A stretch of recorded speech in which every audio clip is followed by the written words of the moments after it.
Okay, so before we get started into this video, I just want to point out that my microphone is really bad. My computer's been acting up recently. It's really old. So my apologies for that. I hope you enjoy the video and thank you for your understanding.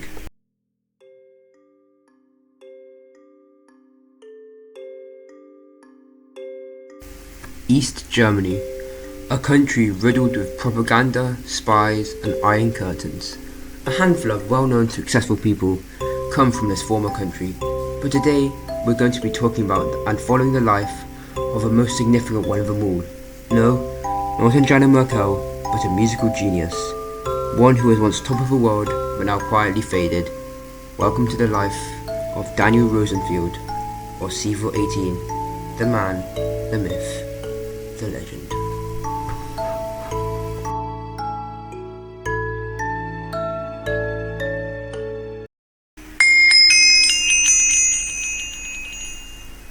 Daniel Rosenfield was born on the 9th of May 1989 in Karl-Marx-Stadt to Soviet immigrants living in East Germany.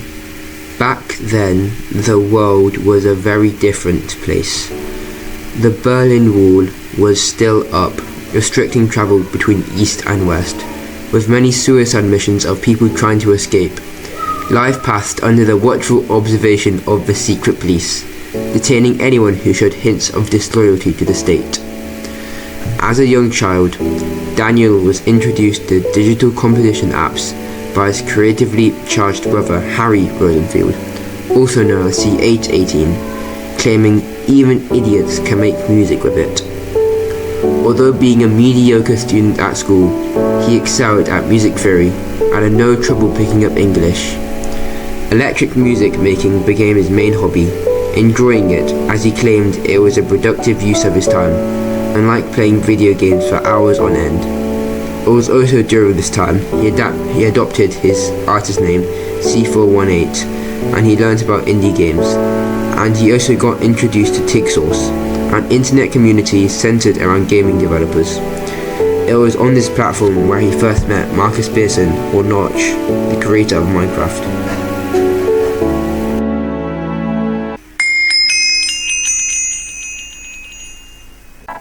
Daniel first started uploading his music to Bandcamp, an early audio distribution website. This led to an interest in video game music, prompting him to join TikSource, where he first worked with smaller video games like Zombie Dog in Crazy Land. He also released his own blogs and albums on Bandcamp. On 17th of May 2009, the first classic version of Minecraft was released, created by Marcus Pearson, a former web designer. They would eventually go through in-dev, alpha and beta versions before the Minecraft 1.0 released in 2011.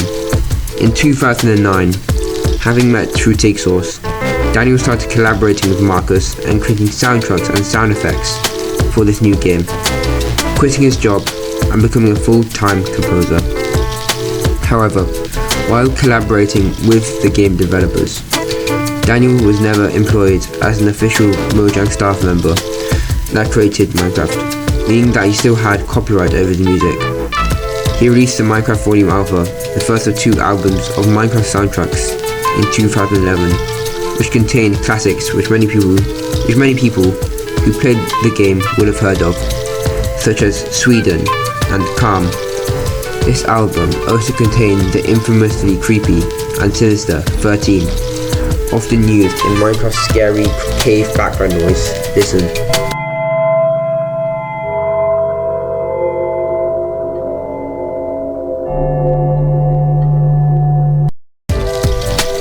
Back then, the sound engine in the Java coding program was weak, so Daniel became creative with his production, composing ambient, minimalistic music, mainly using the piano and string instruments.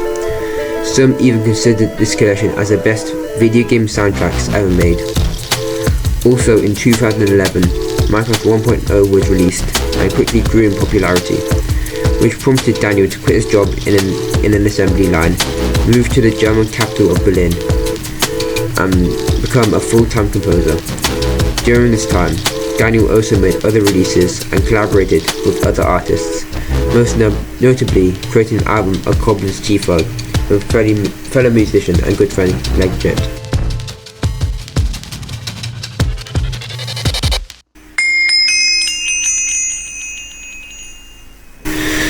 A few years later, on November 2013, a few months after the 1.7 update, which introduced many new features and biomes, such as amplified world generation, Daniel uploaded his second album for Minecraft Volume Beta.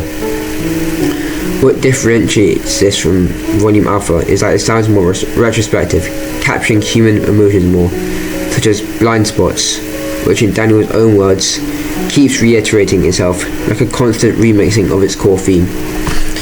This was partly prompted by the many new features that weren't present when Volume Alpha was released, like the Never and End dimensions. These new features often needed music which suited them specifically, e.g. creative mode, instead of a more universal music of Minecraft Alpha. During this time, Daniel did a collaboration with Notch on a new sandbox science fiction game called 0x10C. Although it never got released, with production halting in August 2013, Daniel did release a digital copy of the music for the game the following year. Listen to this.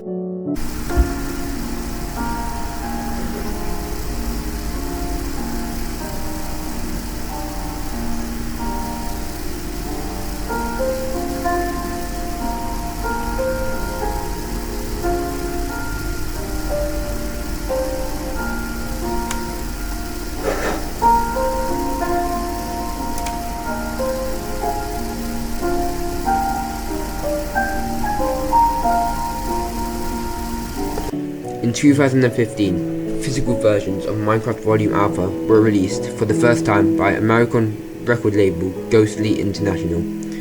It was also during this time that Daniel announced that he'd be continuing his work on Minecraft soundtracks, and a third Minecraft album was on its way. He later confirmed this in an interview in 2017 by stating that the third album, which was going to be called Minecraft Volume Gamma, after the third letter of the Greek alphabet, was a work in progress. However, it still hasn't been released to this day.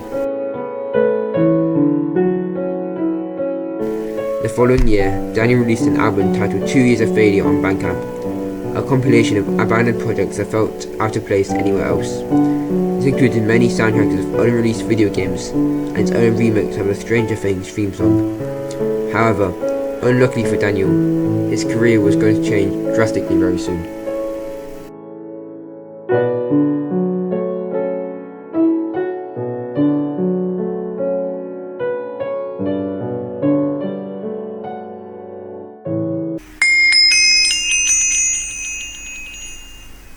In 2018, Mojang released update 1.13, the Aquatic Update, which completely revamped the oceans with countless new mobs and structures, making them go from this to this.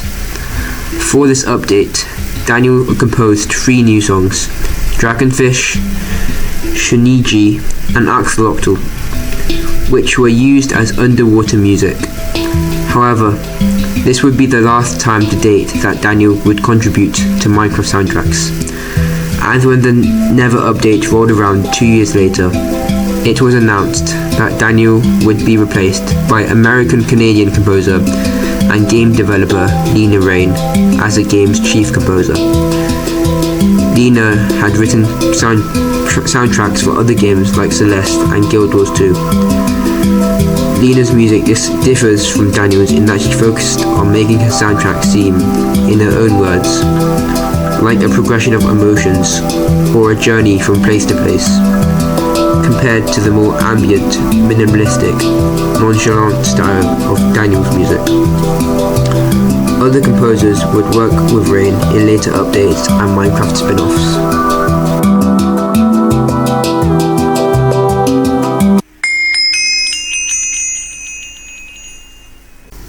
So, where is Daniel today?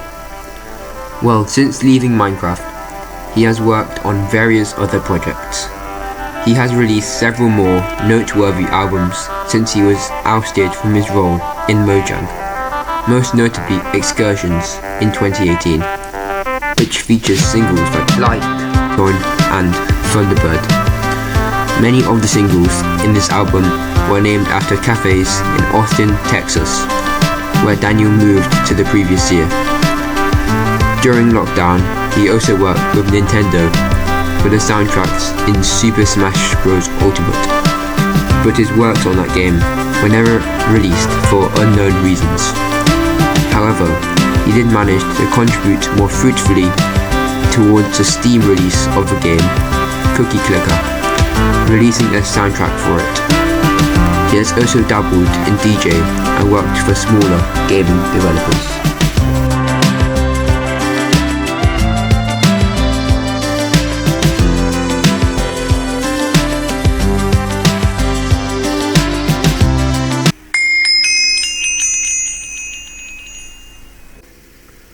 While C418 has stepped out of the spotlight, he has amassed quite a large fanbase.